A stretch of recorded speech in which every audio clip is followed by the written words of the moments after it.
Sure. Do I have to allow people in, like admit people?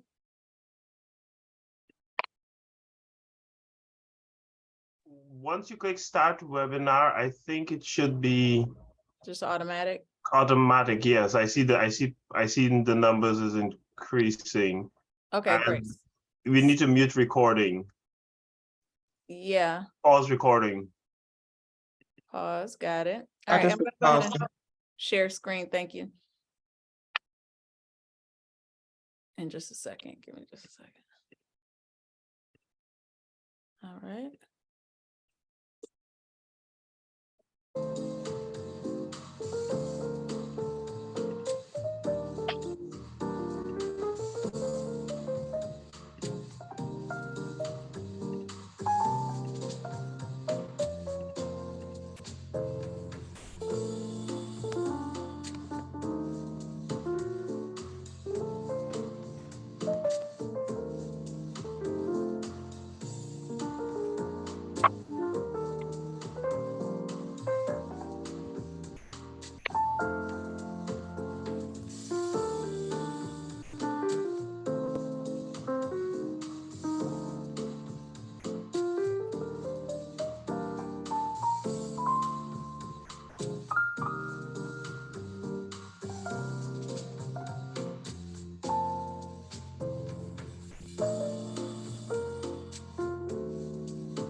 My name is Malik. I am the founding dean of the Institute for Racial Justice.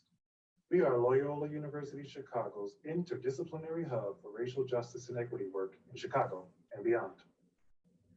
We at IRJ consider ourselves a think and do space for converting abstract findings and ideas into long-term action plans.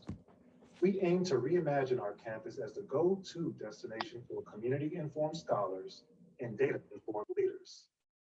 We assert that forming teams comprised of skilled scholars and forward-thinking leaders will, over time, produce equitable systems that work for all.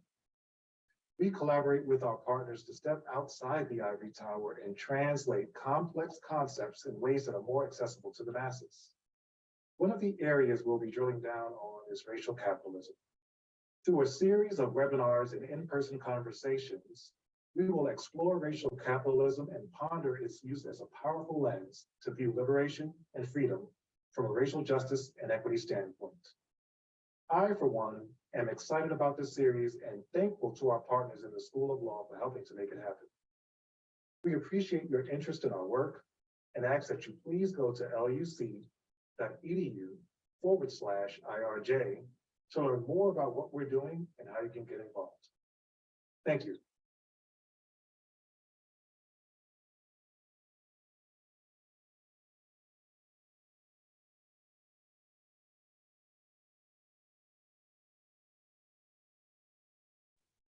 Good afternoon, everyone. I am Professor James Gathii, and welcome to today's discussion on racial capitalism and food insecurity in the United States, a conversation at the intersection of racism, classism, and health outcomes in a capitalist society. We'll take a moment to for you to take a look at our land acknowledgement statement as Loyola University Chicago.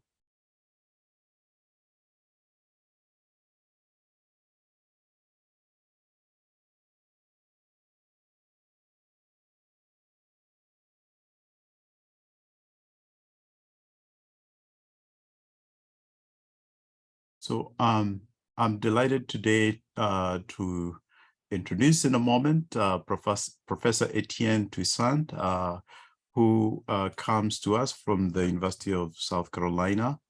And he is the second speaker in this series on racial capitalism across the disciplines. This series has two major objectives you already heard from the founding director of the Institute of Racial Justice. First, the series is consistent with the missions, with the Institute's mission of accelerating transformative research towards racial justice and equity. And it's designed to center the racial foundations of capitalism in the lived realities of Blacks, Indigenous peoples, and people of color, and how their current conditions and experiences continue to exhibit subjugation and oppression. Second, while the series centers on how contemporary forms and patterns of racial subjugation were and continue to be entrenched under capitalism, it also investigates how they intersect with, how these forms of oppression intersect with gender, sexuality, and class, and how these multiple forms of oppression and exclusion can be overcome. A very appropriate conversation today here in the United States, being election day. The first discussion a couple of weeks ago focused on racial capitalism and health disparities. This second talk or discussion will focus on racial capitalism in the context of food insecurity in the United States. The format that we shall follow is a double-style Q&A, where our guest, Professor Etienne, and myself who I'll introduce shortly, will go back and forth with a series of questions, but we welcome your questions, which you can put in the Q&A box at the bottom of your screen.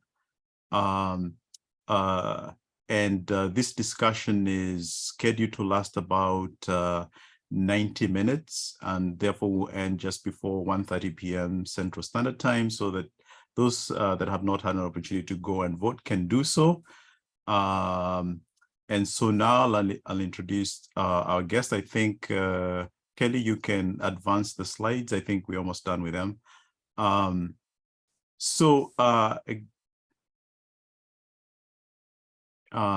at the end of the discussion today, we'll let you know about our next talk in this series, which will be in February, very appropriately for Black History Month then. And there'll be a short survey at the end, which hopefully you will take a moment to fill in when it's put in the chat box. So I'm delighted to introduce Professor Etienne Toussaint, an assistant professor at the University of South Carolina School of Law. He's a graduate of MIT, the Johns Hopkins University, and Harvard University, as I'll be noting more fully in a minute. He's an interdisciplinary legal scholar with expertise in legal history, contract law, business, corporate law, community economic development, and philosophical legal ethics and professional responsibility. His scholarship sits at the intersection of law, history, political economy, and critical theory, with a focus on the socioeconomic challenges facing historically marginalized urban communities across the United States. He has been nationally recognized for his teaching and scholarship and service. In 2022, he was awarded the Junior Great Teacher Award by the Society of American Law Teachers, which is a great deal. In 2021, he was honored with the Stegner Center Young Scholar by the Wallace Stegner Center for Land, Resources, and the Environment at the University of Utah, S.J. Quinney College of Law, and his articles have been published or are forthcoming in some of the best journals in the law world: California Law Review, Georgetown Law Journal, Boston University Law Review, Harvard Environmental Law Review, and Columbia Human Rights Law Review, among others.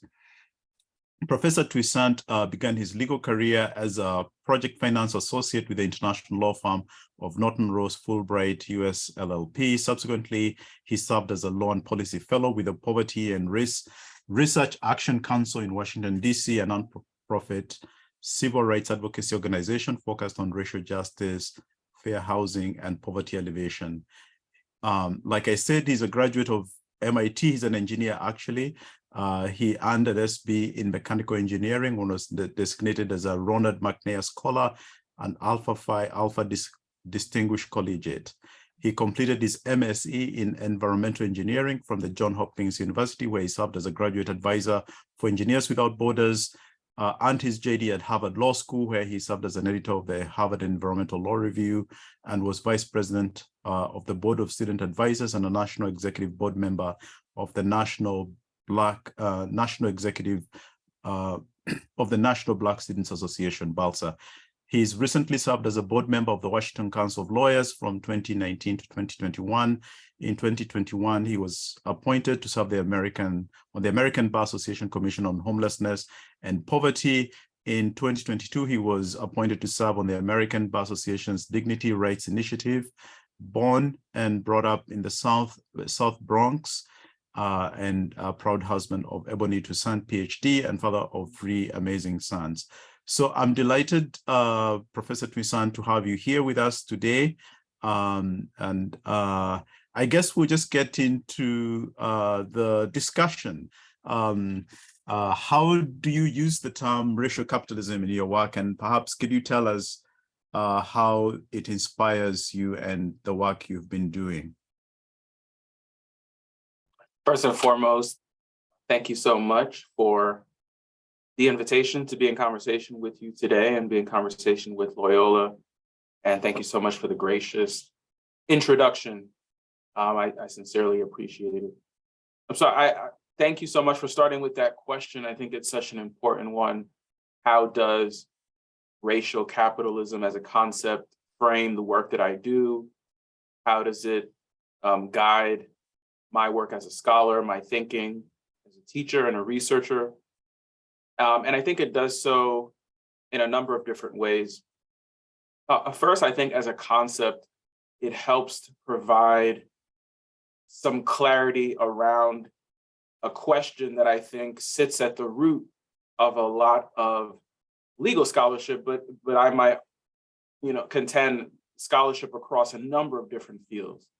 And I think that question is trying to understand the inherent contradiction in the United States between democracy and capitalism.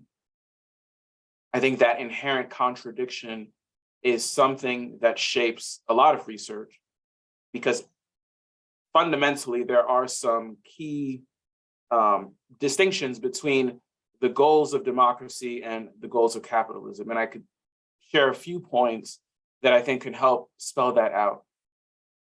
So I think first we have to understand that democracy is a very elusive term, much in the same way that capitalism is a very elusive term, which is to say there isn't a clear-cut definition of democracy or capitalism. There are different varieties, as it were. And so first we could think about capitalism. Many people are familiar with the concept of market liberal capitalism or free market capitalism. That was the type of capitalism that was very dominant in Europe and North America throughout the 19th century.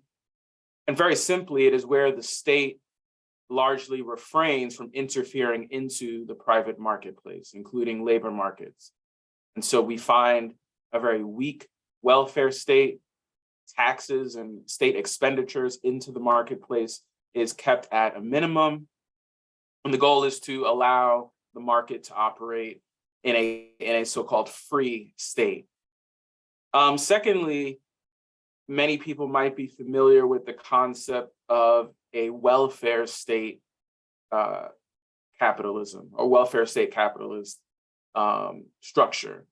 And that is often associated with the work of the economist John Maynard Keynes, or Keynesian economics.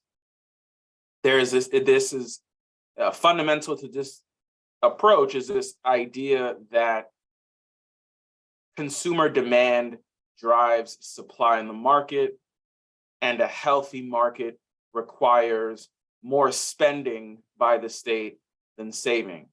So even if it means that the government debt may go up, increased spending can in fact boost job creation, boost consumer spending power. And so we might associate a welfare state economy with some of the programs in the United States, for example, in the 1930s and 1940s, the New Deal, intentional efforts by the state to create labor laws, to implement subsidies, nationalize certain industries, increase regulation, things where the government is interfering into the marketplace to manage capitalism. And then the third type of capitalism I might describe is one that has inspired a lot of conversation recently, and that is neoliberal capitalism. And that is sort of taking the idea of Keynes in terms of managing capitalism in a different direction, which is to say the market can't be managed. And so because the market sort of operates in a spontaneous nature, and that builds upon some of the ideas of Friedrich Hayek, and also sort of returning to the notion that the government needs to step back from the private marketplace. And so in the 1970s, often associated with the presidency of Ronald Reagan, you saw an effort to deregulate industries in the economy. You also saw an effort to promote privatization and to deconstruct the kind of welfare state economics that we saw come out of the New Deal. What I think is unique about neoliberal capitalism is the increased global nature, and also the increased financialization of marketplaces, which is boosted by the rise in technology. So the increased importance of banking, the investment banking sector in particular, is an important aspect of this neoliberal version of capitalism. But fundamentally, I think a thread throughout all these different varieties of capitalism is the way that capitalism allows the accumulation of capital for the owners of property. So private property ownership is a central dimension of capitalist systems. And that sort of coincides with this idea of individualism, that capitalism rewards individual entrepreneurial effort, in a sense. That can conflict with the ideals of democracy. The two guiding ideals of democracy, at least in the United States, is equality and liberty. Capitalism as a concept is premised on the existence of inequality, right? Profit derives from the creation of inequality, the sense that labor produces value, part of that value is retained by the owners of capital, by the owners of the corporation, and that profit is then invested back into the company or retained as earnings as a driver of innovation. There are wage differentials among workers in the marketplace, among owners of capital, executives, CEOs can amass much higher wages than workers at the bottom of the totem pole. So there's inherent inequality in the capitalist market system. And at least in some sense, that is meant to drive innovation. There are also different experiences of liberty in capitalist markets. Some people own property, others do not. Those that have a greater ownership of capital and property retain more power in a capitalist economy. Those that have less property ownership, less capital ownership, have much less power, and their ability to subsist really derives from their ability to trade their wages, their wage labor, or their ability to trade their labor in exchange for wages. And so there's sort of competing ideals, so to speak, that are driving capitalism, private property ownership, individualism, entrepreneurship, and democracy, this push for liberty and equality. And much of the debate across United States history has been trying to wrestle with how to manage the tensions between the two. What racial capitalism provides is a lens to think about that tension and why some people often come out ahead and other people, often lose time and time again.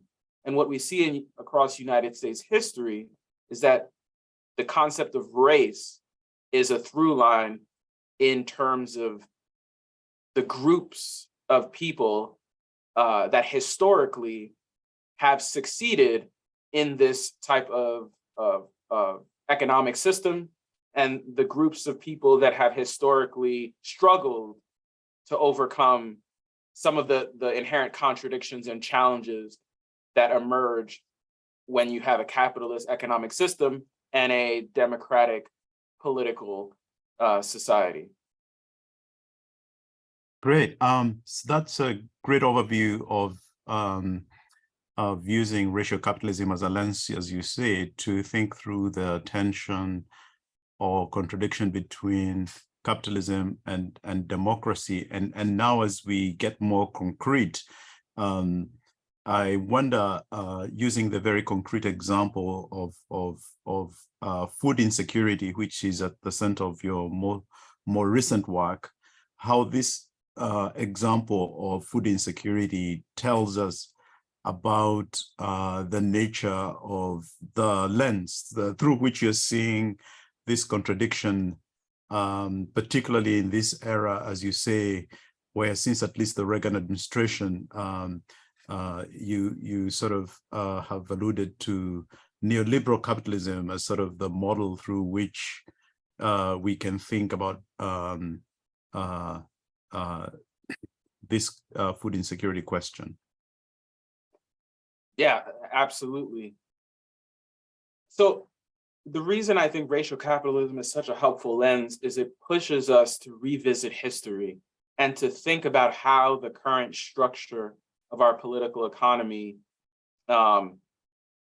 was developed, was devised, how it came to be. And so as a result, when we think about this concept of food insecurity, the lens of racial capitalism, I think, pushes us to think about how the disparate experiences with food manifested across United States history. And that pushes us to think about the nature of capitalism as it exists specifically in the United States. As I mentioned, there are varieties of different kinds of capitalism, and in many ways across United States history, as I noted, the nature of capitalism has evolved. But if we go all the way back to the antebellum era, when the United States was more explicitly a slave society, we see the intersection between white supremacy and the development of industrial capitalism. And there's been a lot of debate among historians, among legal scholars, and in fact, some of this debate is what sparked the controversy around the 1619 Project.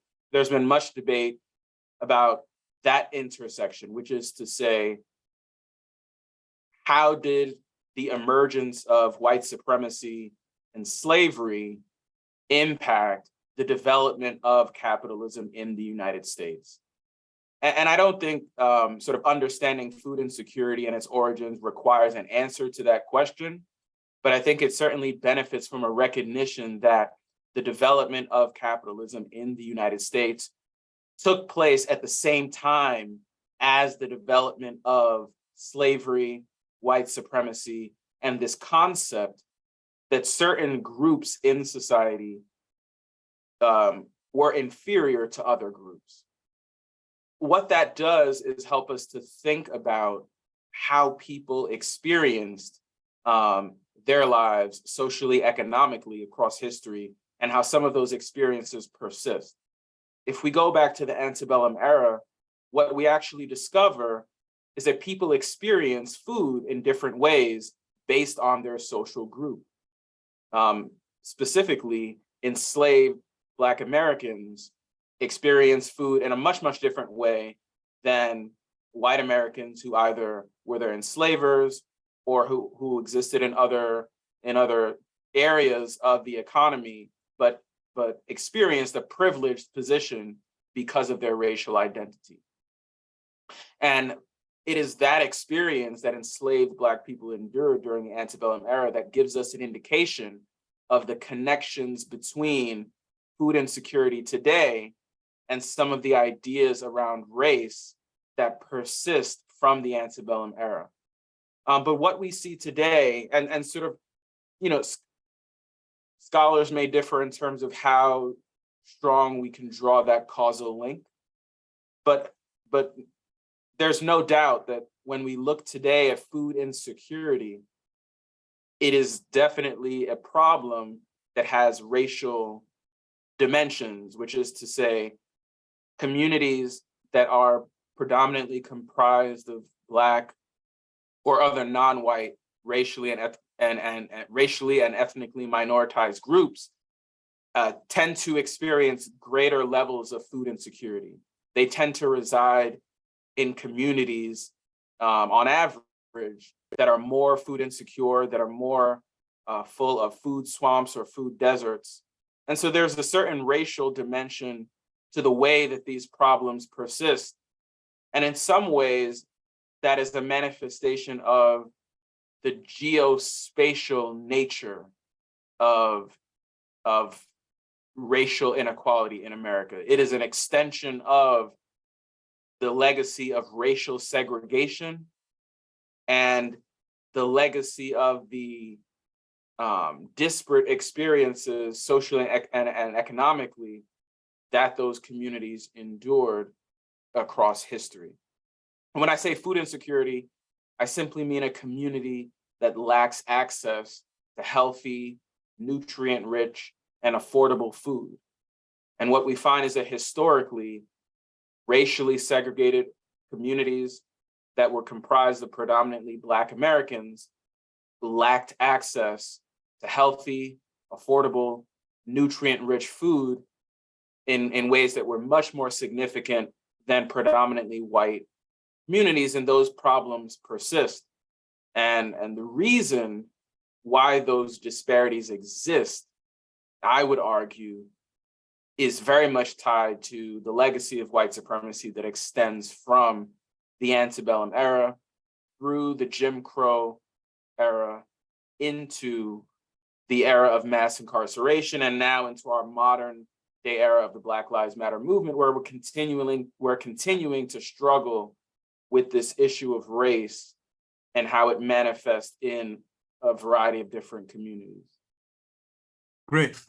So I want us to dig a little deeper into this causal link between the antebellum era to today, and as you have alluded to in your answer in the last couple of responses, the last couple of few minutes, you talked about food swamps and food deserts. I guess, to make this even more concrete for our audience, the prevalence of unhealthy fast food restaurants that sell preheated food, frozen food, or food prepared using pre-prepared ingredients that are mass-produced and designed to be cooked quickly, predominantly, like you just said, in low-income Black, Hispanic, Latino neighborhoods nationwide, as well as the lack of healthy alternatives in a lot of those neighborhoods, alternatives that are not highly processed or not deep fried, or do not have a ton of chemical additives, again, predominantly in Black, Hispanic, and Latino neighborhoods nationwide. And we can relate that directly to experience here in Chicago. And so I thought of, put that to you, and you try to relate it again, not just to the link to the antebellum era, but also to this version of neoliberal capitalism that you alluded to characterizes our current moment. Weren't they more grocery stores that are selling greens and other healthy alternatives in those neighborhoods? You said, why aren't there more? Yeah. I think that's such an important question. And I'll answer it in a couple of ways. So first, I think one of the pushbacks that scholars thinking about racial capitalism will get is that, fundamentally, these are issues of class, right? Fundamentally, these problems that we see related to food access, and more specifically, access to healthy food, right? Not just access to any food, because as you noted, in many low-income communities, not an issue of getting access to food, although in some communities there is in fact trouble getting food, and that's a food desert. But in most low-income communities, it's really just a food swamp. It's flooded with unhealthy food, fast food, corner stores that do not have fresh produce, or at least fresh produce that's affordable, and in enough quantity to feed everyone. So one might argue this is really just an issue of class. This is a long history in the United States of capitalism exploiting the precarity of poor people, taking advantage of people who are poor. And there is, in fact, a history in the food industry, right? If we go all the way back to the Great Depression era, if we think about subsidies that the United States government provided to keep a certain group of farmers afloat, to allow their produce to be marketable. If we think about the advancements in food technology that allowed the development of fast food to boom around the middle of the 20th century, right, and to create cheap food, and targeting that cheap food toward the customers that would desire it the most, which is people who have limited amounts of money to pay for food, right? So part of this is an exploitation of people that have limited resources, and so will grab hold to cheaply made food because it allows them more resources to attend to the other parts of their life. I think how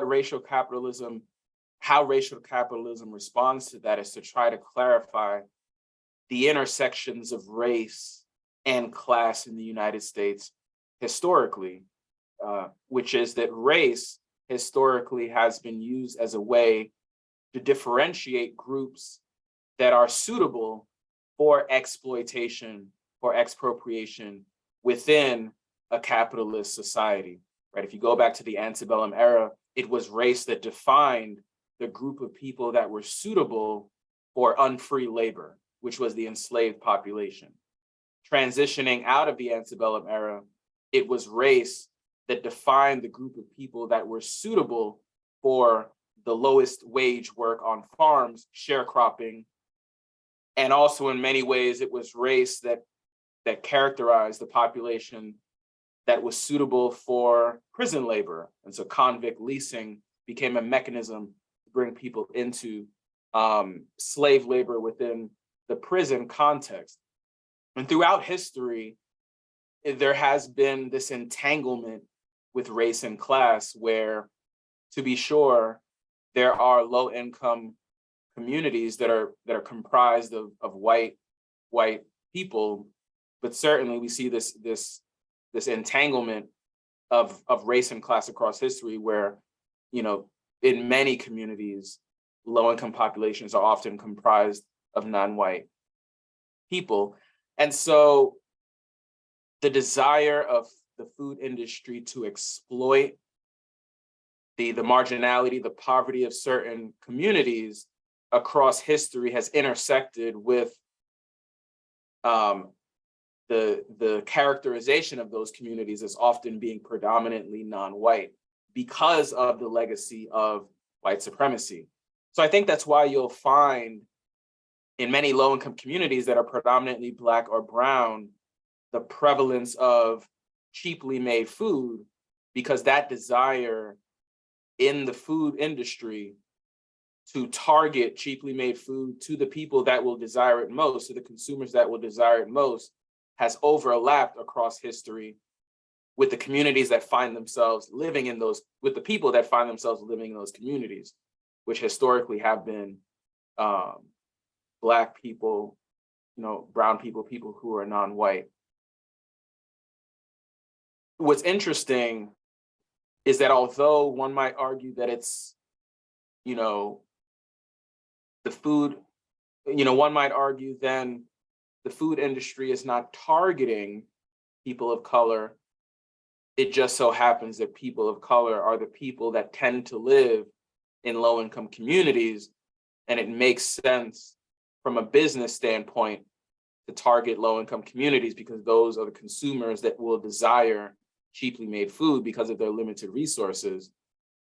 What you find when you dig a little bit deeper is that these companies are in fact targeting the people living in those communities, right? So it's not coincidental. If you look at the advertising of many of the fast food industries, and this has been the source of litigation, right, in the late 20th century, a lot of that advertising targets the demographics of that community. So you'll see advertising around fast food targeting the types of people that live in that community to sort of inspire that desire for that type of food. So there's a way that race comes back and plays a role in the marketing of the food, the branding of the food.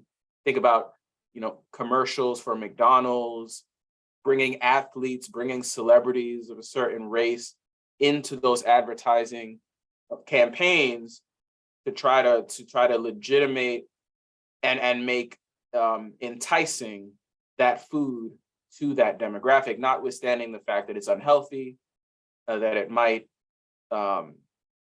lead to unhealthy outcomes. And what's interesting is that we saw the ramifications of that during the COVID-19 pandemic, right? So the populations that suffered the most from the rise of the COVID-19 coronavirus were the populations that had limited access to healthy food, and as a result, were more obese, had greater rates of heart disease, and that had lower health outcomes that sort of made them more prone to the risk of dying from COVID-19. And so we saw early on when the COVID-19 pandemic emerged, Black communities, like low-income Black communities, were dying at much, much higher rates than other communities that have access to not just better healthcare services, but healthier food, right? And access to healthier food is going to go a long way to building up the bodily resistance to that kind of virus. Great, you raised so many issues here.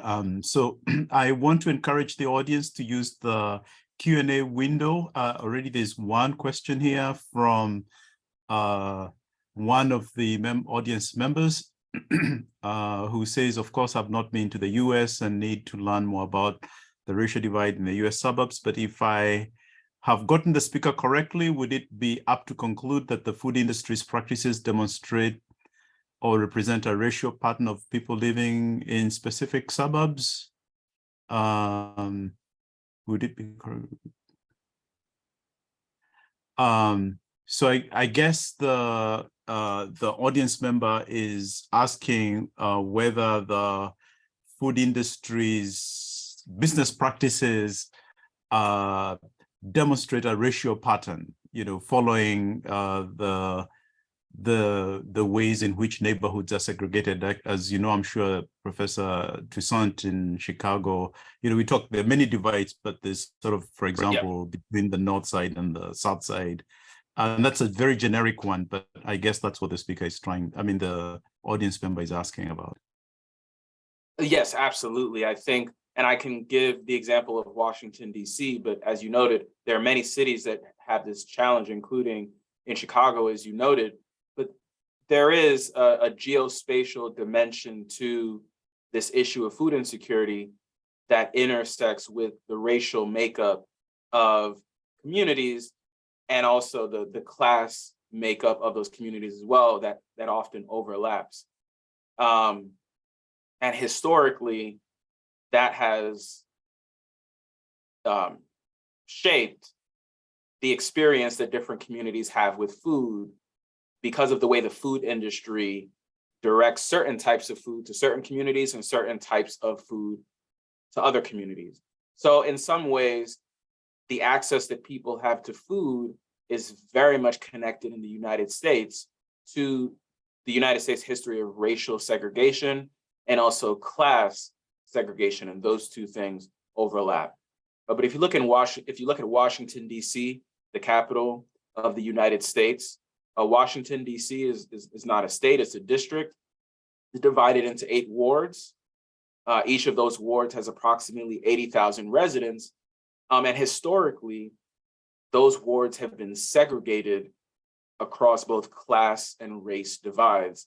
You find that in the wards that are the lowest income, they also tend to be the wards that have the highest percentages of Black and other non-white racial and ethnic minorities.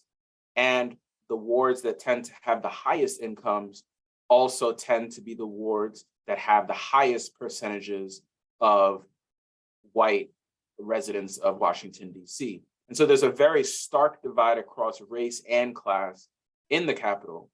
Once you dig deeper and think about the issue of food access, and when I say food access, I mean access to healthy and nutrient-rich food, you find that there are a much higher percentage of grocery stores in the wealthier wards that are predominantly white versus the lower income wards that are predominantly Black. In fact, the presence of food deserts, which are areas that lack access to food, are much, much more pronounced in the lower income areas of DC, which also have the highest percentages of Black and brown people. Now, of course, those that are familiar with Washington, DC also know that it is becoming gentrified very quickly in the past few years. And so those demographics are shifting rapidly, but you still see some of that divide even today. This also then plays out in the health outcomes of the different wards in DC. So there are much better health outcomes in the wards that have access to more healthy food and also have higher incomes versus the lower income wards that tend to have a more limited access to healthy food and also tend to have worse health outcomes.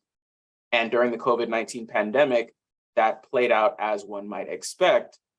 The wards that had the lower income residents that were predominantly Black were dying at much, much higher rates of COVID-19 than the other wards, because there was a health disparity that might be linked to the diet of the people living in those communities because of the food they could afford and the food they had access to, right? So it's not to say that someone living in a low-income ward could not take a cab or take the bus and go to a grocery store several miles away, but it's more expensive for them to do it. They cannot afford it, right? To pay the extra money to take the transportation to go to a grocery store in another area of the city, that's unaffordable, right? So most people are going to get food that they can afford, that's accessible, that's in their local vicinity.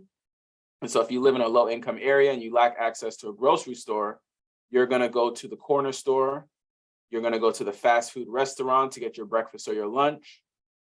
You're gonna maybe order fast food for dinner, right?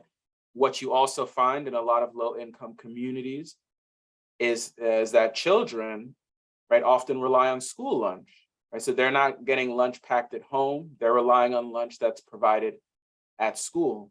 This is an issue that, and when we talk about access to food, that became an issue when the Biden administration sort of sunset the child care tax credit that came out of the COVID-19 rescue plan. Right? Part of the COVID-19 America Rescue Plan was to provide resources for families with children to be able to continue to provide for those children, even in the midst of job, losing employment, losing access to those types of resources. But we've gotten to a point as a country where we've decided we've transitioned out of the most dangerous parts of the pandemic, and so that child care tax credit was not continued.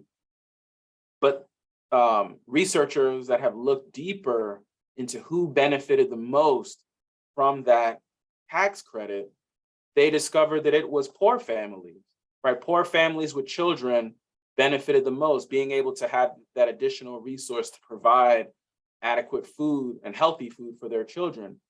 And the percentages of those poor families, when we look a little bit deeper, there was a very high percentage of families of color, Black families, right?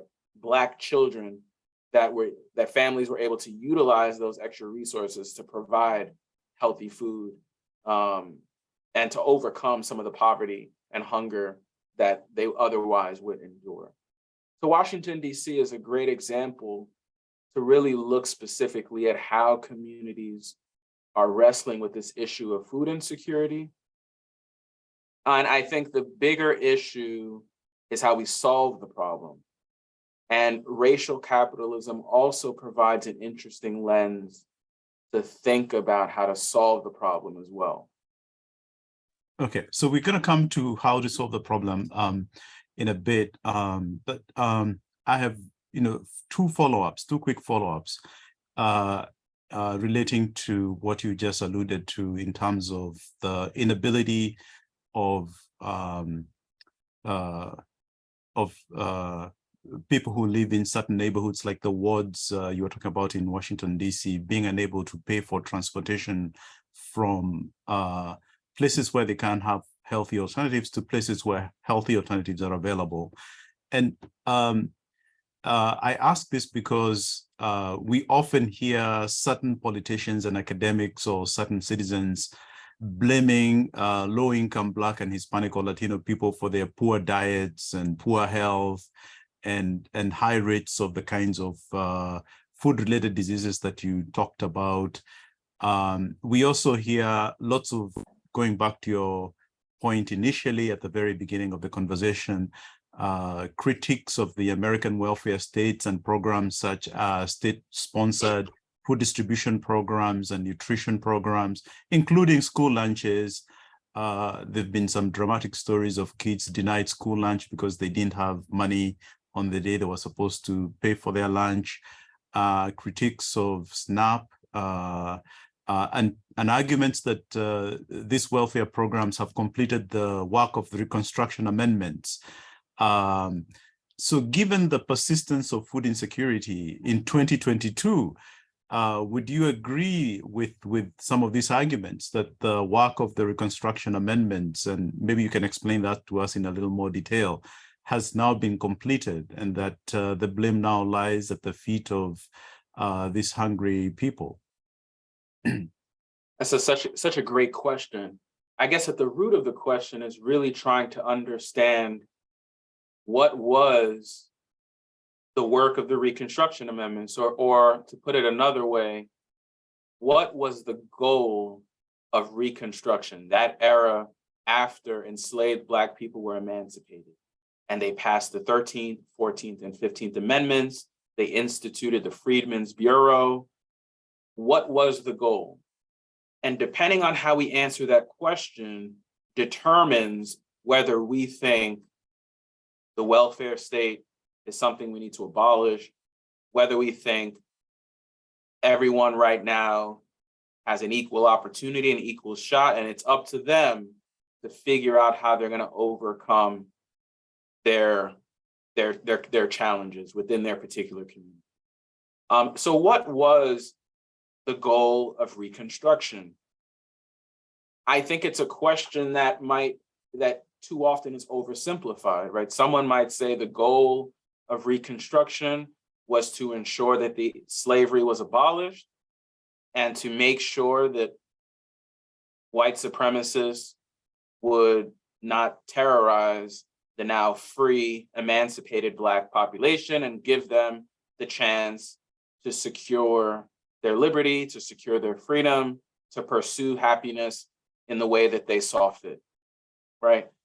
To me, I think that's a very simplistic understanding of Reconstruction, because it's thinking about Reconstruction through the lens of the slave society that preceded it, which is to say the meaning of freedom and the meaning of equality is not being enslaved.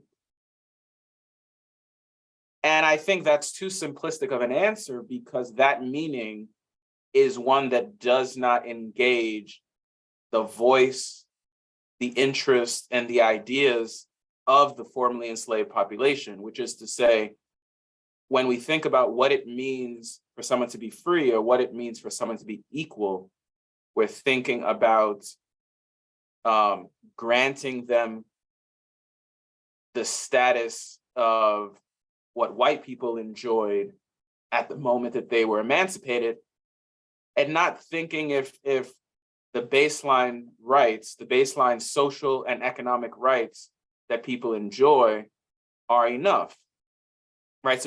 So that kind of gets into the question of whether a reconstructed vision of the Constitution might call for social and economic rights. Right? Do people require certain social and economic rights to experience the fullness of liberty, the fullness of equality, right? To be a fully engaged citizen in our democracy? And as I said at the very beginning, there's a tension between democracy and capitalism. And so if we believe that for someone to be a fully engaged democratic citizen, they need certain social and economic rights, right? They need to be healthy. They need to be housed. They need to be educated. They need to feel dignified in terms of their own self-esteem, right? Then we might say, well, to be a fully engaged citizen, you need access to healthy food. You need access to a good education. You need access to affordable housing. You need access to communities and spaces where you don't experience discrimination or stigma or bias or racial terror, right? And that's going to allow you to be a fully engaged citizen, and that's going to allow for us to have the most thriving democracy that we can. But if we believe, no, that's not democracy, right? Democracy only requires that we have a government that doesn't interfere with what people do, and everyone just competes and tries their best to make it, right, then that's another version of democracy, but it doesn't attend to the different resources and different power that people had at the moment of emancipation. So what Reconstruction was trying to do was to wrestle with the fact that people had different levels of resources, different quantities of power at the moment of emancipation. In fact, the Union Army, right, had to remain in the South for a period of time to protect those formerly enslaved people. We have public schools created, right? The institution of public education was created during Reconstruction for everyone, right? We have programs for food. How do we provide the baseline resources, social and economic, so that these people can experience citizenship in its richest dimension? Of course, as we all know, that those efforts during Reconstruction were met by the backlash of white supremacy.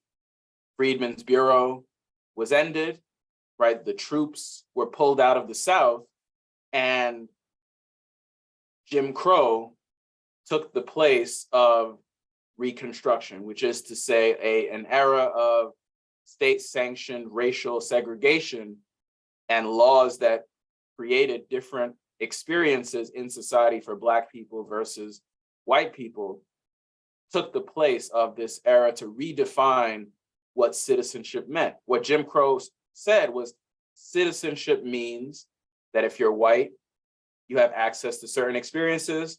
If you're Black, you have access to certain other experiences. And we have this fiction that, well, as long as it's separate and equal, it can persist. But we all know that it was never separate and equal. Public schools were not equal in Black communities versus white communities. Housing opportunities were not equal in Black communities versus white communities. And access to healthy food were not equal in predominantly Black communities and predominantly white communities. And so what you saw across history was poor educational outcomes, poor health outcomes, and poor employment opportunities in certain communities and not in others. So the legacy of white supremacy, the legacy of treating people differently based on their race, kind of persisted from Reconstruction into the modern era, right? The goal of, if we think that the goal of Reconstruction was to end the way white supremacy shaped how we think about equality, how we think about liberty, how we think about what people deserve as a matter of citizenship, right? We never really resolved those questions. You know, do people deserve affordable housing as a criteria of citizenship? Do people deserve access to healthy food as a criteria of citizenship? Do they deserve a certain type of education, right, that's funded by the government and everyone gets the same level of resources, the same opportunities as a matter of citizenship? We never really finished answering those questions because the troops pulled out of the South, Jim Crow took over, and we even began to see the 14th Amendment used to reinscribe some of the power distinctions, right? The 14th Amendment began used in the corporate context, et cetera, right? So, and it took a long time until the Civil Rights Movement to even begin to wrestle with what Reconstruction was trying to get at. And I'll mention one final point to kind of connect it to the 13th Amendment, right? The 13th Amendment, the goal of the 13th Amendment was to abolish slavery. But even after the abolition of slavery, there was a lot of debate about whether slavery as a political economic institution had infected other aspects of American life. right? Were there other aspects of American life that had been shaped by the institution of slavery?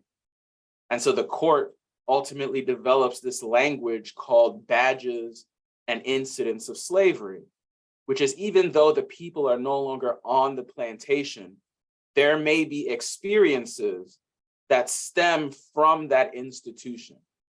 And many scholars have tried to look at a number of different institutions, certain types of education, certain types of food markets, certain types of housing, right? If we look in the civil rights era in 1968, there was a case, Jones v. Alfred H. Meyer Co. And that was a case where the court was trying to figure out, could the private owner of an apartment refuse to sell property to a family because of their race, right? Does the government have the right to regulate what a private property owner does with respect to who they sell their property to, if they want to say, I'm not going to sell it to someone because we have a Black and white couple?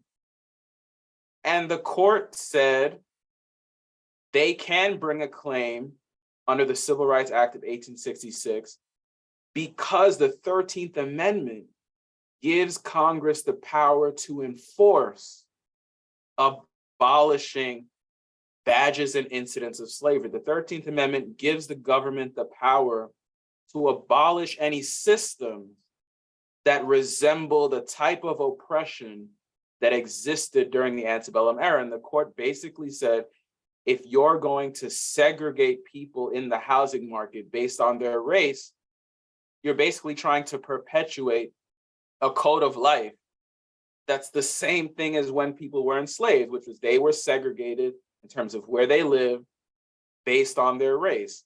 And so that is a badge of this slave society. And so as a result, the 13th Amendment gives us a way to get rid of that and gives the government some power. And I think if you follow that thread, right, it should lead us to start to think about, are there other areas of our modern society that are similarly inflicted with this stain of white supremacy from this earlier era? Great.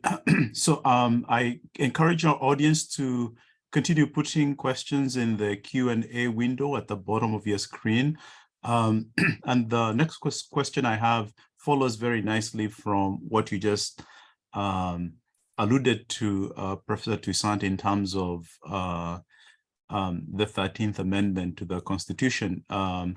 You argue that food insecurity is a badge of the antebellum system of chattel slavery, and that the enforcement of the 13th Amendment to the US Constitution empowers Congress. So this time Congress, you just talking about the courts, Congress to pass laws abolishing those badges and incidents and dimensions of chattel slavery.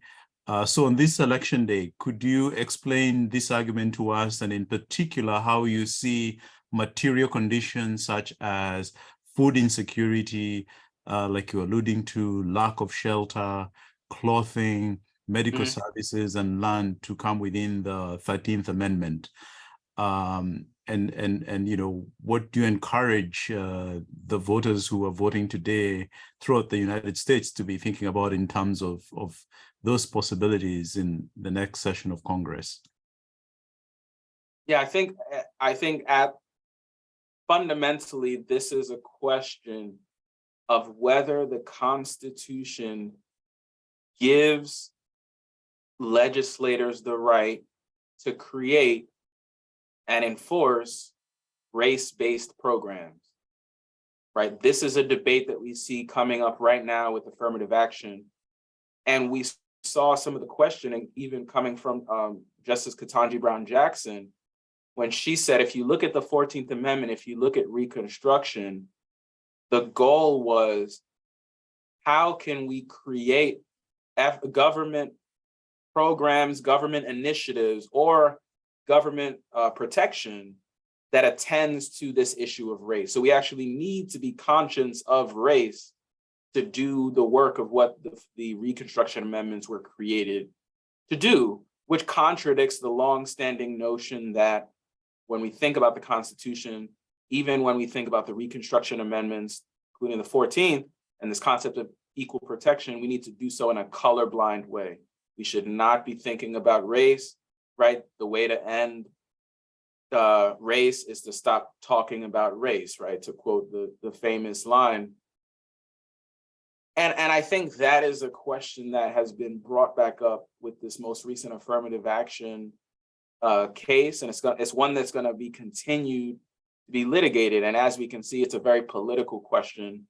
You know, obviously, the more conservative approach is to stop discussion of race, and a more progressive approach is to think more intentionally about how some racial issues continue to persist, and then think about government initiatives or programs that can target some of those issues, like the racial wealth gap or housing or healthcare, et cetera.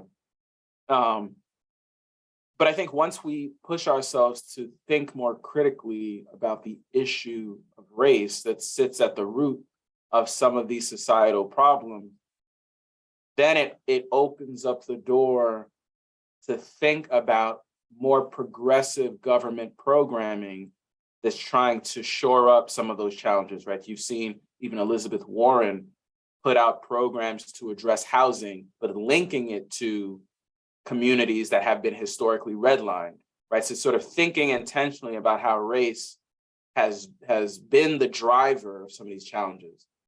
In my estimation, right, food insecurity on its face is not the problem per se, because capitalism will always produce inequality.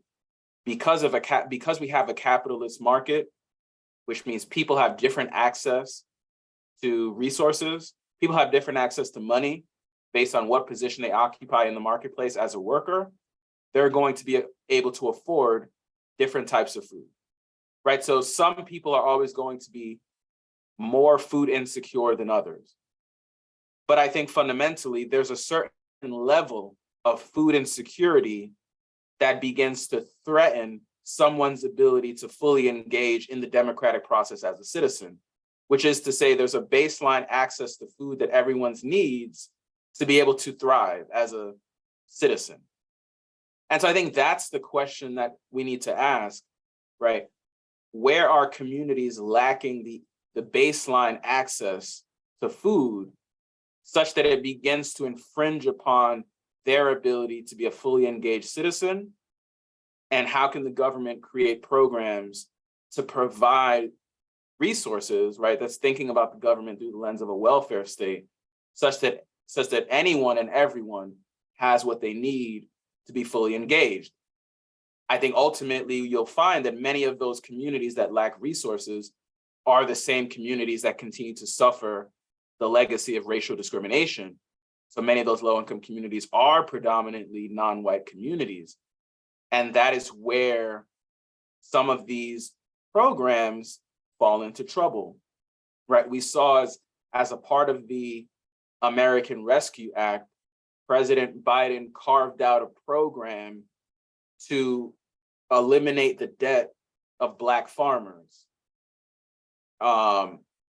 And when they finally put forward the legislation, they actually didn't define the class as Black farmers, that they defined the class of eligible recipients of the debt forgiveness as socially disadvantaged farmers.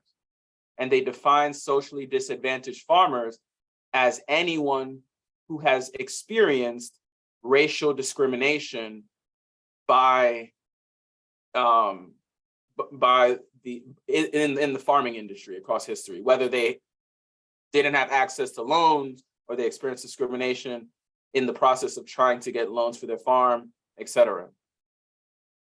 As soon as that program came out, it was met with lawsuits by conservative institutions that said, this violates the 14th Amendment because it discriminates against white farmers who are not eligible for the program. And there are a lot of assumptions embedded in that kind of claim.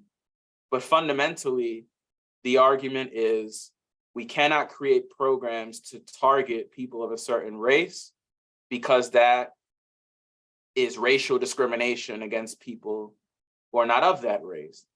You know, it's the idea that the pie is limited and we cannot help certain people because it's going to harm other people.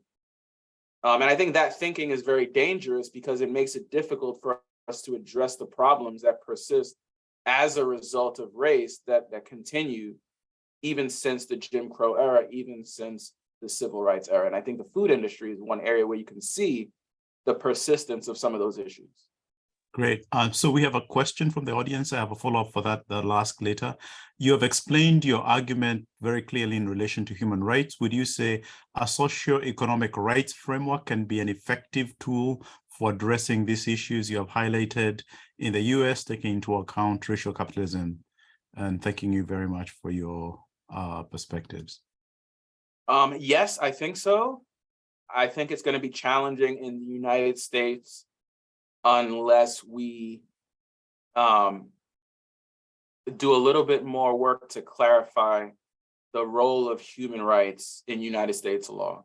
So I think in the international context, it's much easier to see where people have a right to access healthy food as a matter of human dignity. And this is something I talk about in recent scholarship. In the United States, that concept of human dignity isn't one that is fully developed in United States law, which is to say there isn't any legal right to human dignity that's explicitly recognized in United States law. The concept of human dignity is just something that's used rhetorically, especially in the context of constitutional law. But unlike in human rights law, where it definitively states people have a right to human dignity, that isn't something that is made explicit. And I think it's a question really to wrestle with, because in some ways, United States capitalism requires that some people have greater access to dignity than others. And I can give you an example. If you think about the pandemic, we developed this concept called the essential worker. And what they said was that some people have to go to work, right? They said there's a virus out there, it can kill you, but if you work in a food packaging meat plant and you're a low-wage worker, you work in sanitation and you're a low-wage worker, you know, if you work in the hospital and you're a nurse or something, you got to go out there. And they call it essential to maybe make it sound nice, but they basically say, you don't deserve the same kinds of protections as other people. You need to be a sacrifice. And so there's a sense in which capitalism always requires certain people to be more susceptible to sacrifice than others, right? It depends on where you sit on the totem pole. If you're at the top, you're more protected from the harms of capitalism than others.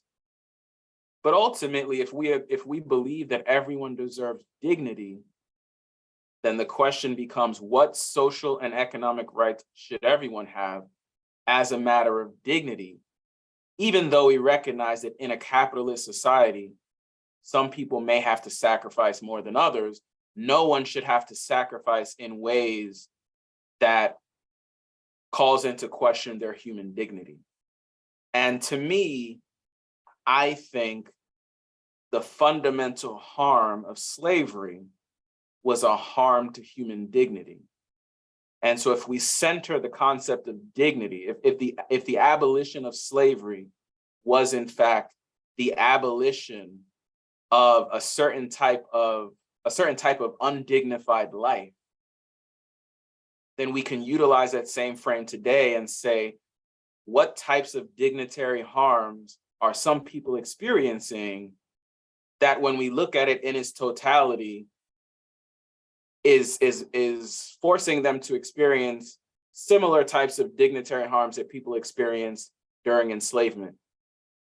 And so pulling it all the way back to food, right? Not every type of food insecurity is going to result in the types of dignitary harms that people experienced during enslavement. But some do, right? When people lived on the plantation, their food was rationed. They only got the worst kinds of food, right? The worst kinds of meat. Right? We call it soul food. There are some aspects of soul food that trace back to the plantation and the kinds of food that they were given, right? And as a result, their diets were poor and they were exposed to disease, certain types of diseases that we now associate with developing countries were very prevalent on the plantation in the antebellum era. And they were segregated, right? The racial segregation that continued into the Jim Crow era existed on the plantation. And so there were food deserts on the plantation, right? In the big house, they had healthy food, but in the slave quarters, they did not have access to healthy food.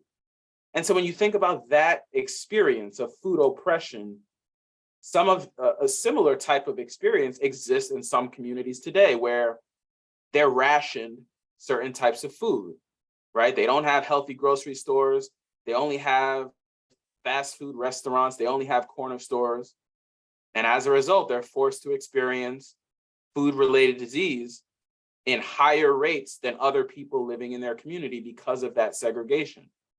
And they're isolated, right? There are food deserts, food swamps, where people of a certain class, and often the people that share that class are also of a certain race, right? They experience a kind of food oppression that is very similar to that experience on the plantation. And the work of Reconstruction to try to change that was ended, right? Reconstruction ended when the troops came out of the South, the Freedmen's Bureau was destroyed, and Jim Crow took over. And so if we want to return to this concept of Reconstruction, that unfinished work, what kinds of experiences with food should be abolished, right? No one should live in a community where they experience unhealthy food and isolation from healthy food in a way that evokes the kind of experience of some people during the slave society. And I think that requires us thinking more ambitiously about what slavery actually meant for the people living in that, right? Much in the same way that Jones v. Mayer was thinking about housing and the kinds of experiences with housing in relation to the slave society, I think we could do the same thing with food as well.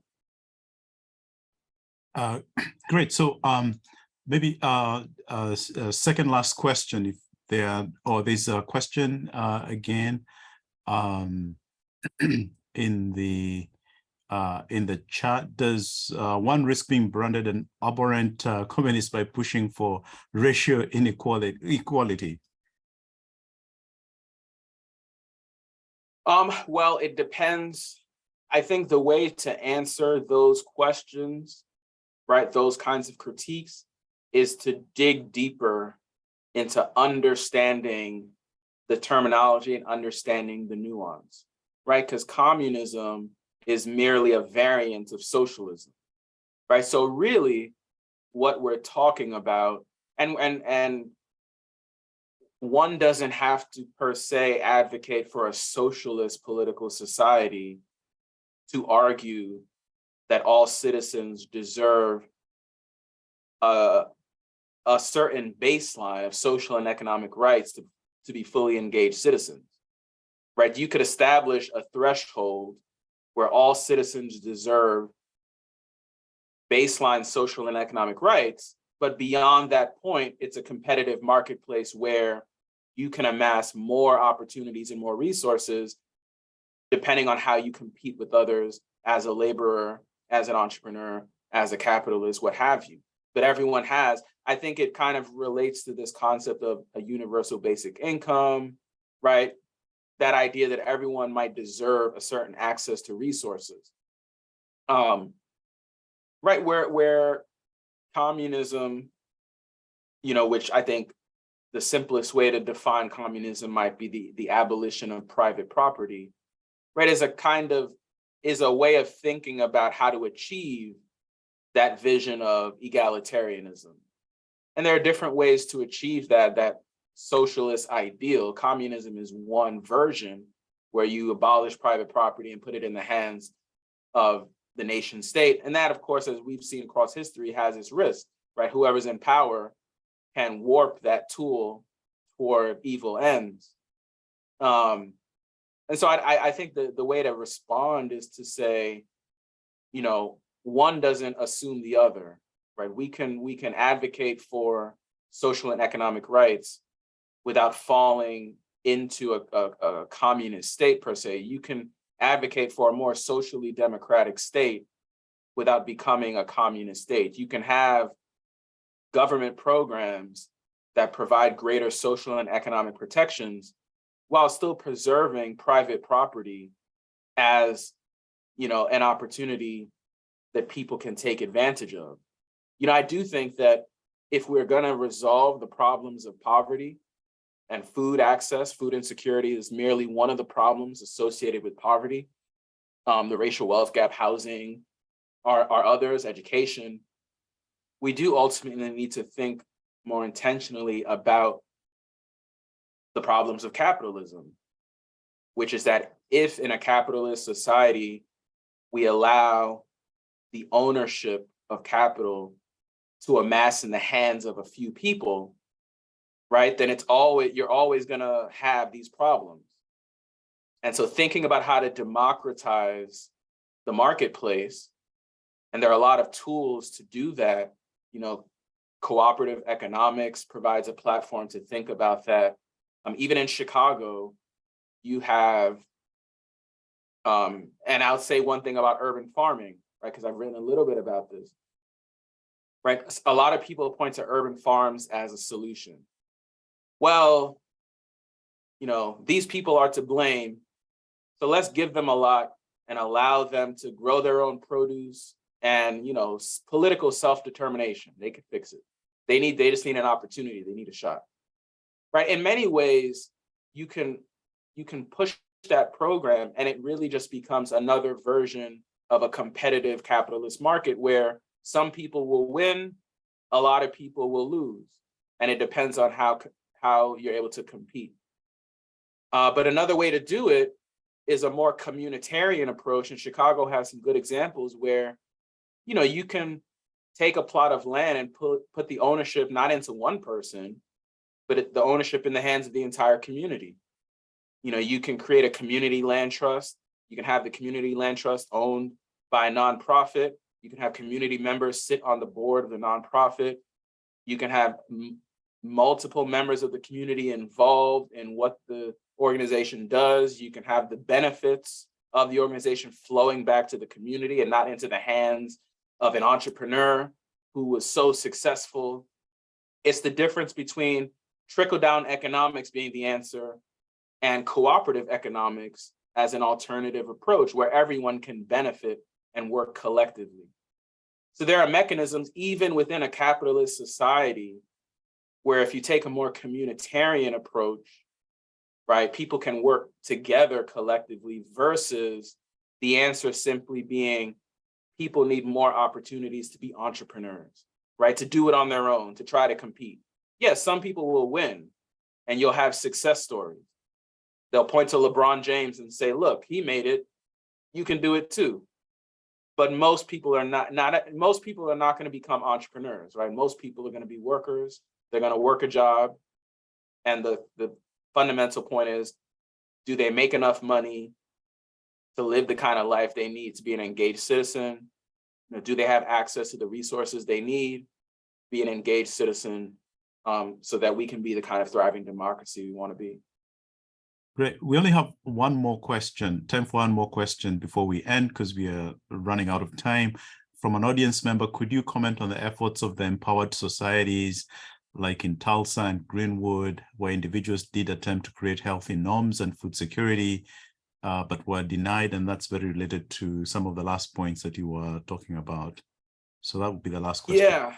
So I think those are incredibly important efforts historically, but we also have to understand them in their historical context, right? Tulsa and many other efforts across history existed in a period of time. And not to say that those threats don't exist today in some ways, but they existed in a period of time where you had state-sanctioned racial segregation, you had racial terrorism, lynchings, white supremacy, right, violence across the country.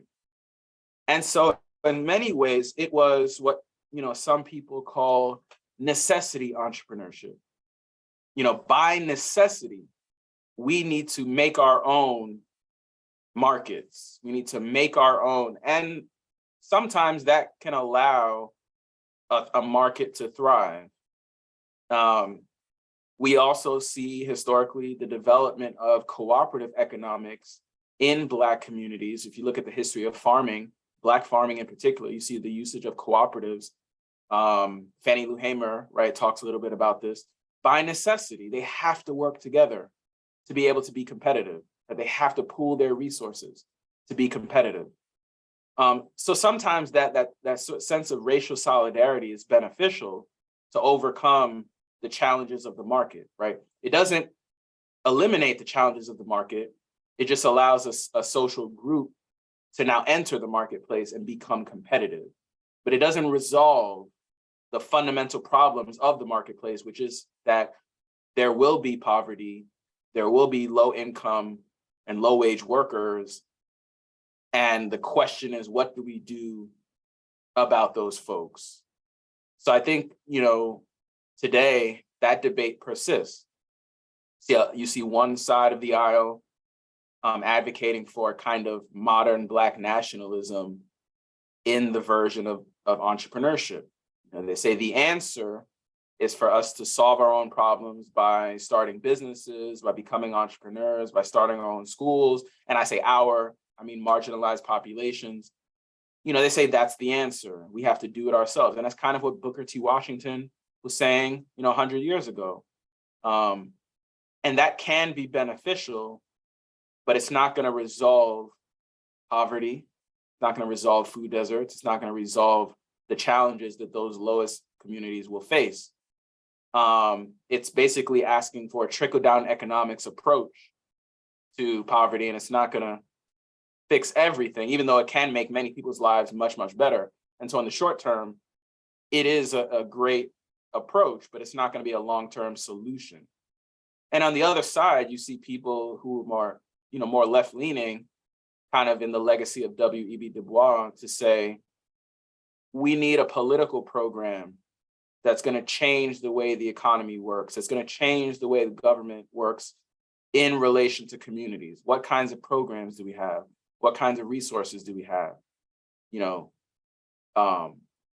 There are many ways that some of our existing programs, even if you think about SNAP, right? They continue to, or welfare, right? They continue to punish, in a way, the people who receive those benefits. They put a limit on how much they can receive. They put a limit on what they can buy, right? You can buy this, but you can't buy that because you need to get out of this situation.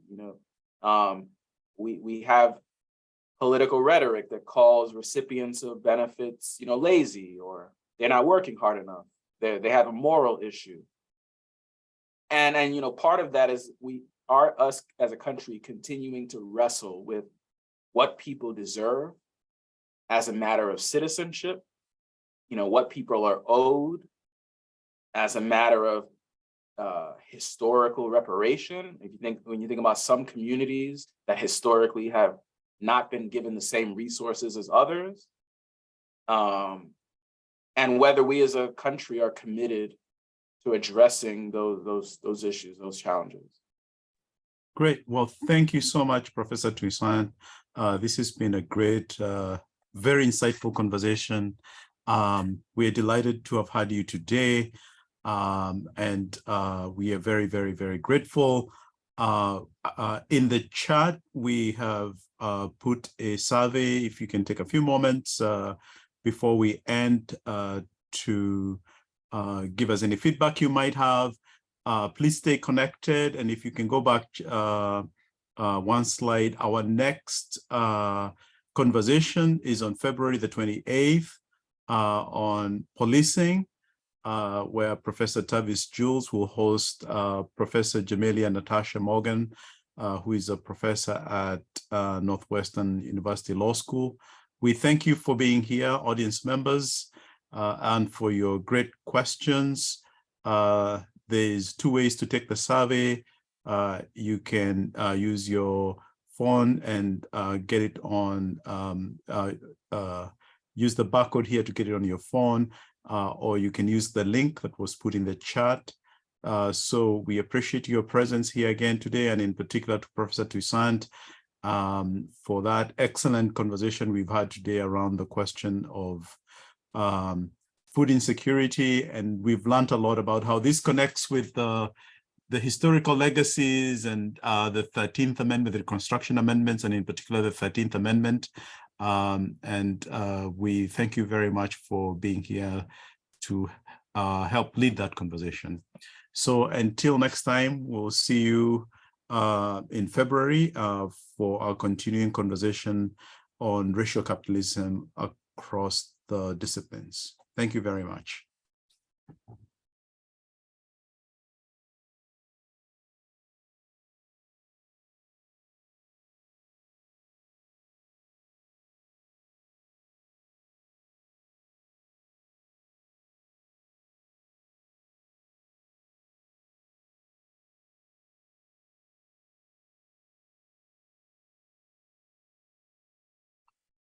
Thank you so much, Etienne. That was great. Yeah, thank you so much. Appreciate the conversation. That was really awesome. Thanks, Kelly. Appreciate job, everybody. Etienne and James, you James. did a fine job as well. Shanice, thanks. And so Sophie, thank you for holding it down too with the quotes. Yeah, thanks everybody. This is great teamwork. I appreciate your help. It really was. Thank you all. Lisa Marie, thanks for hopping in.